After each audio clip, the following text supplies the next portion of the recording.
yung ina-apply na TRO ni Bato, TRO, yung Temporary Restraining Order, hmm, kinontra na ng gobyerno. Kaya lalo ditong mga magagalit si Bato kay sa administrasyon ni PBBM eh. Ito yung sinasabi ni ah, Alan Peter Cayetano. Sabi ni Alan Peter Cayetano, ang problema daw kasi hindi naman pinagtatanggol ng gobyerno si Bato. Hindi raw pinagtatanggol ng gobyerno si Bato. Eh, mali naman yung ganong pagtingin ni Cayetano eh. Unang-una kasi, may kaso si Bato sa ICC. Oh, may kaso si Bato sa ICC. Sino ang mga biktima nila Bato ayon sa kaso sa ICC? Eh di syempre, mga ordinaryong Pilipino, mga karaniwang Pilipino na humihingi ng hustisya. So ngayon, at tayo, bagamat na winidraw na ni Duterte ang Pilipinas sa ICC, pero syempre tayo, member tayo ng Interpol. Ngayon, humihingi ng tulong sa atin ng Interpol na i-arestuhin yung wanted ng ICC, sa obligado tayo mag-cooperate sa Interpol. Ngayon, ang gustong mangyari ni Bato, humiling siya sa Korte Suprema na pigilan ang ICC sa pag-aresto sa kanya at pigilan ang gobyerno na mag-cooperate sa ICC at saka sa Interpol. Kundi siyempre, Anong gagawin ng Supreme Court, ng Korte Suprema? Ang gagawin ng Korte Suprema, tatanungin ng gobyerno, anong masasabi nyo? Anong masasabi nyo sa ah, request for TRO ni Senator Bato de la Rosa? Ngayon, siyempre sa gobyerno, ang gagawin ng gobyerno, yung ginawa kay Duterte, papanindigan ng gobyerno. Kasi ginawa yan ng gobyerno eh. Ang gagawin ng gobyerno, papanindigan na yung ginawang pag-cooperate sa sa Interpol, sa kaso ni Duterte, ay walang mali. Tama yun, naaayon yun sa batas. O di syempre, nandito na naman ngayon ang issue kay Bato. Tinatanong na naman ang gobyerno, anong masasabi sa PRO ni Bato? E di syempre, ang sasabihin ng gobyerno, yung stand ng gobyerno doon sa ginawa kay Duterte ay nananatili pa rin na kapag humiling ng tulong ang Interpol at dahil tayo'y member ng Interpol, marami rin tayong hininging tulong sa Interpol, mag-cooperate tayo. Ano bang gustong sabihin ni Bato? Na dahil lang sa kanya babaguhin ng gobyerno ang policy, parang napaka-special niya para dahil lang sa kanya. Ang problema kasi sa kanila, nag-commit sila ng krimen. Ang problema kasi sa kanila, gawa sila ng krimen at ang krimen na nagawa nila ay crimes against humanity, dapat nung panahong PNP chief pa siya, inisip niya na yan, na parang mali itong pinapagawa sa akin. Ganon din si Duterte. Dapat inisip niya nung panahong presidente siya, mali, lawyer pa naman siya eh. Ang problema kasi nasubrahan sila ng yabang noon. Akala nila hindi sila mapapanagot sa kanilang mga ginawa. 'Di ba? Sobrang yabang ni Duterte, sobrang yabang ni Bato. Tapos ngayon, ang gusto nila, idepensa sila ng gobyerno. Ididepensa ba ng gobyerno ang isang bagay na mali dahil lang kay Duterte at dahil lang kay Bato? Eh, oh, yan yung ano diyan eh. Kaya ngayon, si Solicitor General Berberabe, ito yung pumalit kay Bernardo Guevara, ano na ngayon, nag-manifest na ng entry of appearance. Kasi dati, yung dating Solicitor General, si Bernardo Guevara, DDS yun eh. Ayaw idepensa ni Solicitor General ni Bernardo Guevara ang gobyerno. Ayaw niyang idepensa ni Bernardo Guevara sila General Nicolas Torres, sila Marbil, sila Rimulya. Kasi ang sabi ni Bernardo Guevara, hindi natin rini-recognize ang ICC. Ngayon, nagpalit na ng Solgen, mas matino itong si Berberabe. Ang ginagawa ni Berberabe, didipinsahan na ngayon yung mga opisyal ng gobyerno na inireklamo nila Bato. Kaya ngayon, nag-entry na ng appearance si Berberabe. At yung comment niya doon sa request for TRO ni Bato, kontra ang gobyerno. Bakit kontra? Unang-unang, wala pa namang warrant of arrest. Wala pa namang warrant of arrest. Bakit magko-comment ang gobyerno doon? Hmm? Yun ang ano. Pangalawa, Ang stand ng gobyerno kung ano yung ginawa kay Duterte, yun pa rin ang policy pagdating kay Bato de la Rosa. Wala pang nababago doon. So, ibig sabihin, ipaglalaban ni Solgen Berberame na yung ginawa kay Duterte ay naaayon sa batas. Republic Act 7851, Section 17, nakalagay doon. Nakalagay naman doon yun, naaayon sa batas. Yun ang dinidepensa ngayon ni Solgen Berberame. Kaya niya ino-oppose yung TRO ni Bato. Ay di syempre, maghihinanakit si Bato. Bakit naman kinokontra ng Solicitor General o ng gobyerno ni PBBM ang TRO niya? Ay simple lang naman ang paliwanag doon. Simple naman ang paliwanag doon. So anong gagawin ng Pilipinas? Hindi magko-cooperate sa Interpol. Ang dami na nga nating tulong na hinihingi sa Interpol. Halimbawa ngayon kay Saldico, hinihingi na naman natin ng tulong ng Interpol. Oh, sa kaso ni Roque, humihingi tayo ng tulong sa Interpol. Yung kaso ni Cassandra Ong, nang inaresto yon, humingi tayo ng tulong sa Interpol. Kay Arnie Tevez, humingi tayo ng tulong sa Interpol. Tapos yung kaso ni Alice Guo, naaresto yun dahil sa tulong ng Interpol. Tapos ngayon ang Interpol naman ang humihingi ng tulong sa atin. Hindi natin kikilalanin yung Interpol. Para tayong ano niyan, pag pabor sa atin, hihingi tayo ng tulong sa Interpol. Tapos pag ang Interpol naman ang humingi ng tulong sa atin, hindi natin tutulungan. Ang problema kasi kila Bato, nung panahong ginagawa nila yung mga krimen na yan, ah, yung mga pagpatay na yan nung panahon ng war on drugs, akala nila hindi sila mapapanagot niyan. Akala nila walang panahon na mananagot sila niyan. Ay di ba ang yapang pa nila noon na walang mali sa ginagawa nila, tama ang ginagawa nila. Ganon din si Duterte. Anong sabi ni Duterte? Ako, sige, kaya kong panagutan. Lahat yung mga bagay na yan, papanagutan ko yan.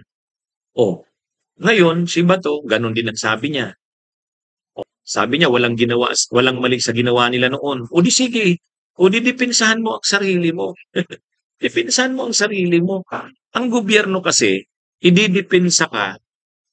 Okay, ang pwedeng sabihin ni Bato, PNP chief naman ako noon.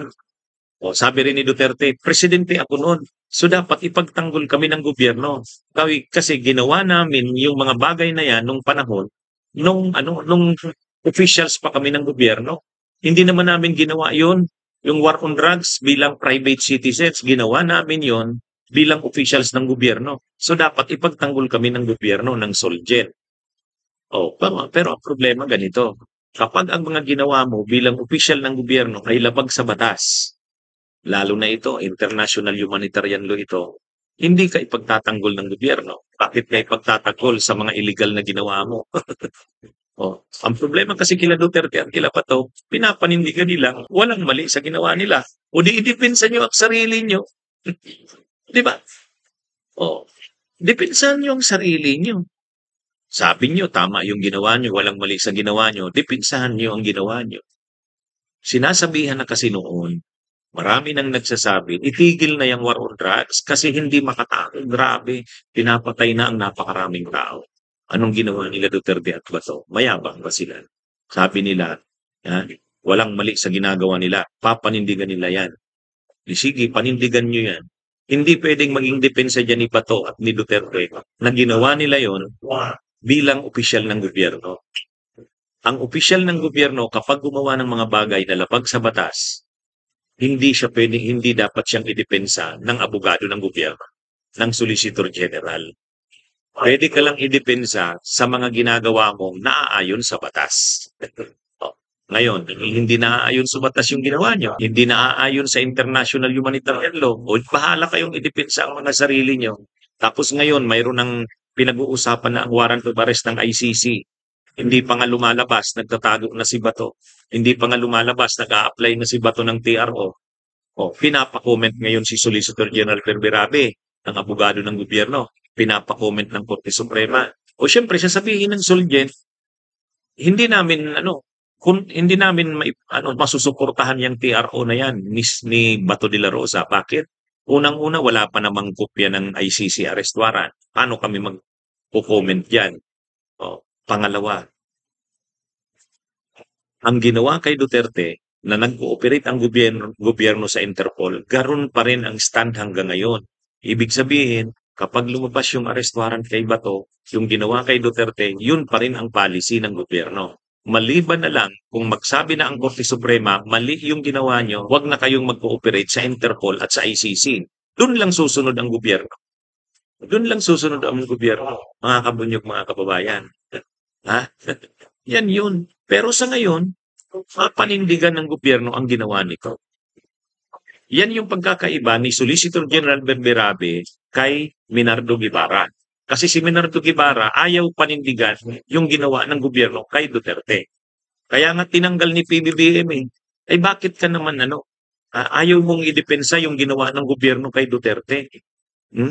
Solicitor General ka. O di sige, di tinanggal, pinalitan ni Solgen Berberabe. At ngayon, itong si Solgen Berberabe, matino.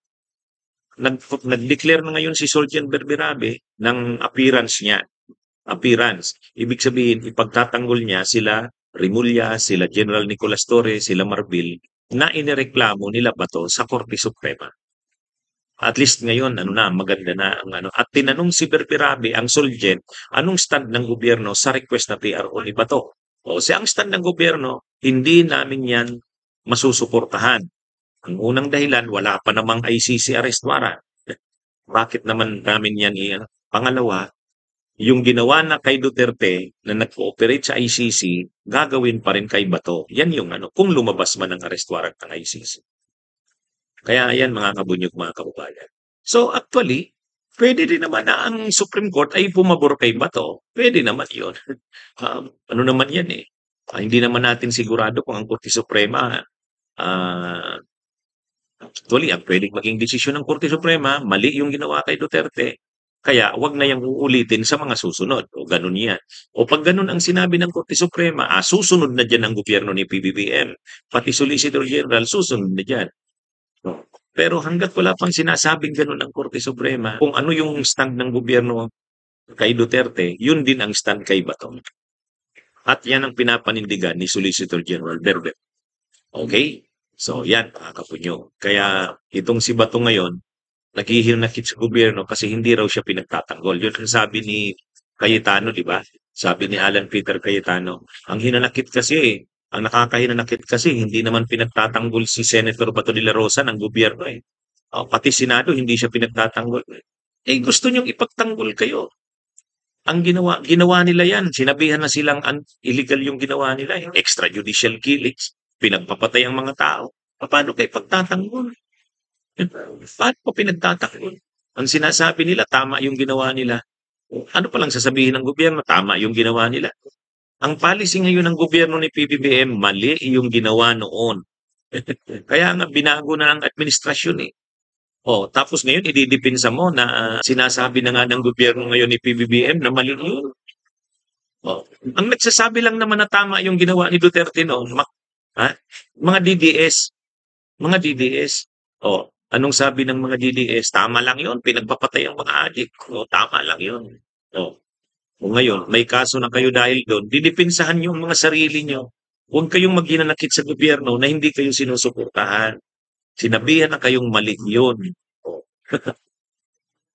Di ba? Mga kabunyog, mga kababayan. Yan na. May panahon kasi ng pagpapanagot sa lahat. Bunyog, bunyog, halikan na kasama ka. Bunyog, kapag buklod ay may pag-asa. Luzon, Visayas, Mindanao, isa ang pananaw. Sa bagong Pilipinas ang bunyog isisigaw. Bunyog.